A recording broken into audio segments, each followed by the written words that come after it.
ரொம்ப பசியோடு இருக்கிற ஒரு குழந்தை முன்னாடி உட்காந்து நீங்கள் கேக் சாப்பிடுவீங்களா? ரொம்ப பஞ்சத்தில் இருக்கிறவங்க முன்னாடி போய் நீங்கள் உங்கள் நகை ஆடம்பரத்தை காட்டிப்பீங்களா? என்ன ஒரு பொண்ணு கேட்டா, நான் ஏன் ஷால் போட்டுக்கணும், நான் ஏன் அடக்க ஒடுக்குமா ட்ரெஸ் பண்ணணும்னு எங்கள் வீட்டில் என்ன இப்படி தான் சொல்கிறாங்க. நான் ஒன்று சொல்கிறேன், நம்ம போகக்கூடிய இடத்துல நம்மளுடைய பேச்சோ நம்மளுடைய நடவடிக்கையோ அந்த எதிர்பாலினத்தின் உணர்வை தூண்டுறதா இருந்ததுன்னா சரி பண்ண வேண்டியது யாரை? நம்மளை தானே. ஏன் எது பாதுகாப்பாக இருக்கணும்? யார் பாதுகாப்பாக இருக்கணும்? நம்ம உணர்ச்சி தூண்டி விட்டுட்டு நம்ம கிளம்பி வந்துடுவோம். ஒரு பொண்ணு கேட்டா, ஏன் மேடம் நாங்கள் போடுற ட்ரெஸ்னால தான் ஆண்களுக்கு உணர்ச்சி தூண்டுதுன்னு சொல்கிறீங்களே, அப்போ 5 வயசு 6 வயசு குழந்தையெல்லாம் அப்யூஸ் பண்ணி கொள்கிறாங்க, அந்த பொண்ணுங்க ஒழுங்காக தானே ட்ரெஸ் பண்ணியிருக்கோம், அந்த உடலில் அவங்களுக்கு என்ன காமம் தெரிஞ்சதுன்னு கேட்குறாங்க.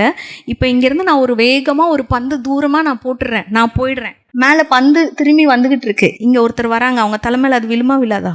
அவங்களுக்கு தெரியாது, ஆல்ரெடி எரிஞ்சாச்சு, அது விழுன்றது அவங்களுக்கு தெரியாது. ஒரு பர்சன் இங்கே வராரு, போட்டுறாங்க, விழுந்துருது. நான் எரிஞ்ச பந்து தானே, என் தலையில் தான் விழணுமா?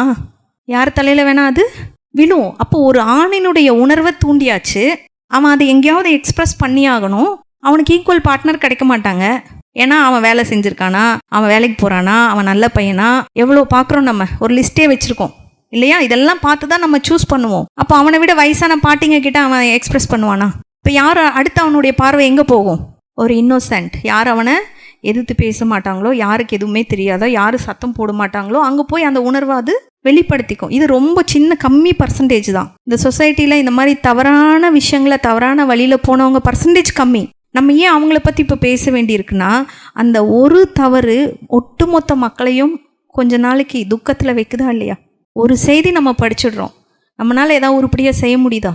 திரும்ப திரும்ப நமக்குள்ளே அந்த எண்ணம் வந்துக்கிட்டே இருக்கா. 6 வயசு குழந்தை, ஐயோ பாவம் விளையாண்டுட்டு இருந்தேன், வருதா இல்லையா? இப்போ எங்கேயோ யாரோ செய்யக்கூடிய ஒரு சின்ன தவறு கூட நம்மளுடைய நாள் சம்மந்தமே இல்லாமல் நம்மளை அது உணர்வு ரீதியாக பாதிக்கும். என்ன காரணம்? நமக்குள்ளே இந்த இயற்கை இருக்குது, உயிராக இருக்குது. இன்னொரு உயிர் துன்பப்படுறதை இது தாங்கிக்காது. அதுதான் கருணைன்றது. அப்போ நான் ஏன் இதெல்லாம் பேசணும்? நல்லா புரிஞ்சுக்கோங்க. நீங்கள் பார்க்குற படமாகட்டும், சோஷியல் மீடியா ஆகட்டும், ஆண்ட்ராய்டு ஃபோன் ஆகட்டும், எதுவுமே உங்களை சந்தோஷப்படுத்துறதுக்காக கிடையாது. உங்கள் கவனத்தை ஈர்த்து பணம் சம்பாதிக்க மட்டும்தான். நிறைய பேர் சொல்கிறாங்க, நான் ஃபோனுக்கு அடிக்டாக இருக்கேன், என்னால் ஃபோன் அடிக்ஷன்லேருந்து வெளியே வரவே முடியல. இப்போ இந்த ரூமில் ஒரு கத்தி இருக்குது, நீங்கள் மட்டும் இங்கே, அதாவது ஒரே ஒரு பர்சன் மட்டும் இப்போ இந்த ரூமில் ஒரு கத்தி இருக்குது, நான் இருக்கேன்னு வைங்க, என் கையில் வெட்டுப்பட்டுருச்சு, வேறு யாருமே இங்கே இல்லை, யார் காரணம்? யார் காரணம்? நான் தானே காரணம். பேய் ஏதாவது இருக்குமா? அப்போது அந்த கத்தி தான் என்னை குத்திடுச்சுன்னா என்ன அர்த்தம்? இப்போ நிறைய பேர் சொல்கிறாங்க, இந்த இந்த இந்த மாதிரி தவறான விஷயங்கள் நடக்கு, சோஷியல் மீடியா காரணம், ஆண்ட்ராய்டு ஃபோன் காரணம், சினிமாவில் வல்கராக காட்டுறாங்க, அதெல்லாம் கத்தி. யார் எடுத்து குத்திக்கிறது? நமக்குள்ளே யார் அதை போக அனுமதிக்கிறது? நமக்குள்ளே அது யார் பாதிப்பு ஏற்படுத்துறது? யார் பொறுப்பு? யார் பொறுப்பு? நம்ம தானே பொறுப்பு. அப்போ இன்றைக்கி இப்போ உங்ககிட்ட சொன்ன இந்த விஷயங்கள் எல்லாமே முடிஞ்சளவு ஒரு 180 ஆண்கள் பசங்கள்கிட்ட சொல்லியிருக்கோம். அதில் ஒரு 5 பேரோ 10 பேர் அதை உள்வாங்கியிருப்பாங்க. இப்போ நம்ம பேசிகிட்டு இருக்கிற விஷயம் இங்கே உங்களை எத்தனை பேர் உள்வாங்கிட்டு இருக்கீங்கன்னு எனக்கு தெரியாது. பட் இது எல்லாமே புரிஞ்சுக்கணும். நம்மளை சுற்றி ஒரு வியாபார உலகம். இப்போ நம்ம ரிவைன் பண்ணி போனால் இயற்கை இருக்குது, அடுத்து இந்த பாடி ரீசைக்கிள் ஆகிடும். இந்த இயற்கைக்கு தெரியும், இந்த உடம்பை வச்சுருக்கும் உயிரோடு இருக்கும்போது என்ன பண்ணிக்கணும் தெரியும், போனோன்னே என்ன பண்ணிக்கணும்னு இயற்கைக்கு தெரியுது. நமக்கு எப்போ தெரியும்?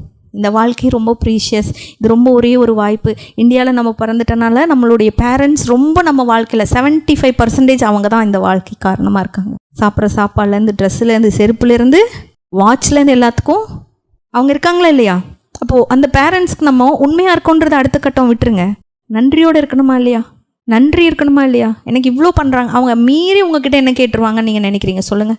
பத்திரமா இரு, பத்திரமா போ, பிரச்சனையில் மாட்டிக்காத. வேறு என்ன எக்ஸ்பெக்ட் பண்ணுறாங்க? அவங்க எக்ஸ்பெக்டேஷன் ரொம்ப ஜாஸ்தின்னு நினைக்கிறீங்களா? சரி, எதுக்காக படிக்க சொல்கிறாங்க? அதனால் அவங்களுக்கு என்ன கிடைக்கும்னு நினைக்கிறீங்க? எங்கள் மாமியார் கேட்பாங்க, ஏம்மா உனக்கு கல்யாணம் ஆகிடுச்சு, உன் ஹஸ்பண்ட் பேர் விகாஸ், ஃபேமிலி நேம் மலுப்பாட்டி, ஏன் இன்னும் பின்னாடி உங்கள் அப்பா பேரையே வச்சுட்ருக்கேன் பத்மநாபன்னு? பேரை மாற்றணும்ல. என் அப்பாவுக்கு நான் என்ன செய்திருக்கேன்? எனக்கு எல்லாம் கொடுத்தாங்களே, என்ன செய்தேனா? அவர் இப்போ இல்லை, ஆனால் அவருடைய பேர். நம்ம அவ்வளோ வாங்கியிருக்கோம். நம்ம பேரண்ட்ஸ் கிட்டே இருந்து, இந்த இயற்கை கிட்டே இருந்து, இந்த சமூகத்திலேருந்து எவ்வளவோ வாங்கியிருக்கோம். திருப்பி கொடுக்கணும் இல்லை?